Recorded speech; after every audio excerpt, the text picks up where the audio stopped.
So in this video, I'd like to showcase a feature that's been added to beta 0.5.0. It allows you to better organize your data. So if I hit on Vetala and I do edit, new top level process, here's a process, I'll just rename it to test, and then go to my data. So in the past, we have like this data over here that we can add to our Vetala process. All of it would be added to the top level palette here. And all of that lives under my test data folder at this level. In this new version of Vetala, you can now, in the right click menu only for now, you can add a folder. So this is just an empty folder, nothing special. It doesn't have any data information inside of it. If I go into the build, there's data.json. But if I go into the folder, it's empty. So this is just an empty folder, but it allows you to organize your data in a little bit nicer way. So if I rename this, some of the users have requested this for being able to do whip folders. So here's a whip folder. And now to be able to add data to this folder, I have to right click on it. If I click over here and try to add it, it'll just add it to the top level. So there, it's added a Maya file to the top level. But if I right click here and do Maya file, now it's added it under my whip folder. And to illustrate it saving, so I'll save a donut here. Here's my donut, save it. So now this top level one has a donut. And if I do file new scene, I'll go to this one. And these two are named the same. So even though they're named the same, it's still going to be fine. So I'll add a cone. And I'll save this to this Maya file, save. And now I can go in and open this one. I get my donut, and I can go here and open this one, and I get my cone. So this is useful for having the same name data, but under different folders. I can always collapse this one and only see whip. So like as I add like weight skin cluster, okay, and control CV positions. Here's kind of some of the usual data. I could rename this structure.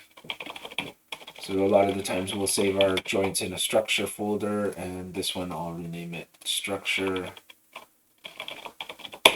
And then on the right click menu here, I'll add control CV positions, and I'll also add weight skin cluster.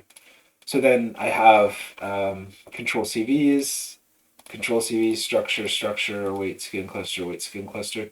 And these two exist independent of each other. And so part of, and you can see now that it's collapsed, it's nice and clean. I have all my whip stuff here. I have all my major stuff here. It's a minor feature, but it'll help to organize the data a little bit. And so one of the things that we want to do with this data now is be able to access it on the fly. So in order to illustrate that, I'm going to add a new option. So I'll do edit, add a Boolean, and I'll call it work in progress. So here's my work in progress toggle. To make it a little bit prettier, I'll just delete this, remove that, add a group, and then I'll add again a Boolean and call it whip. So there's my whip, and this can be just renamed.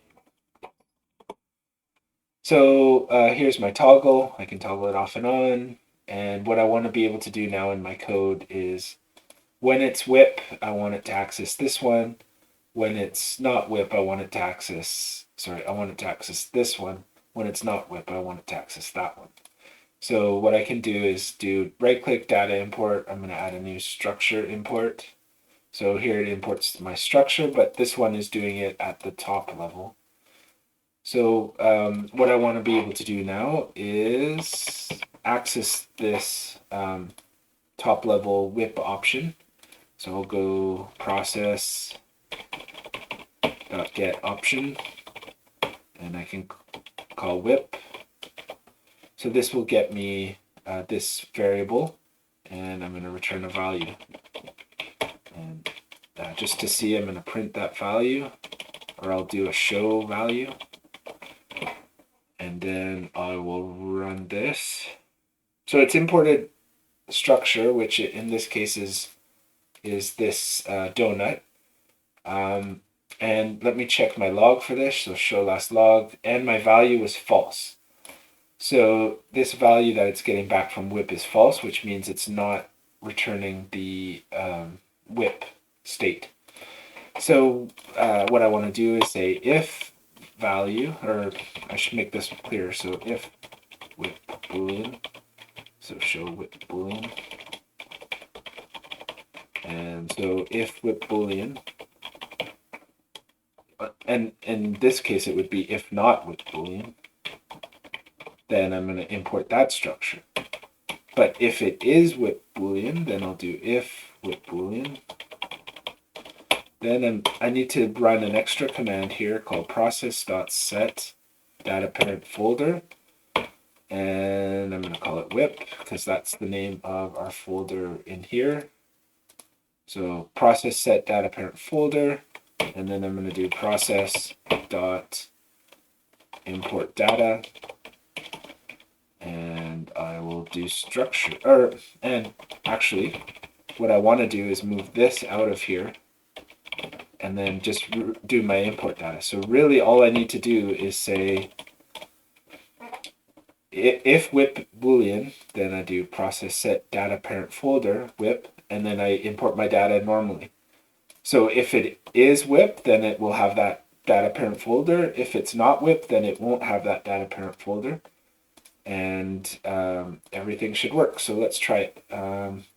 First I will leave it off and I'll hit process. So now I've gotten my donut, and now if I turn on whip and I hit this, it's brought in my cone. And I could go on with the other pieces of data in my import structure, or my import control CVs, my import skin weights. I could do a similar workflow on all of them to get whip or not get whip. So that's an interesting way that you could work on your whip data. But then once you're done, you could switch over to your main data, copy your changes over to the main data if you wanted to. Or if you want, you could have a folder, and you could call this inventory or something, and you could have a bunch of data under your inventory, and then just be able to access your inventory by setting the data parent folder to inventory instead of whip. And then you'd have access to all the data under inventory. So this is showcasing the new folders that were added to the beta 0.5.0.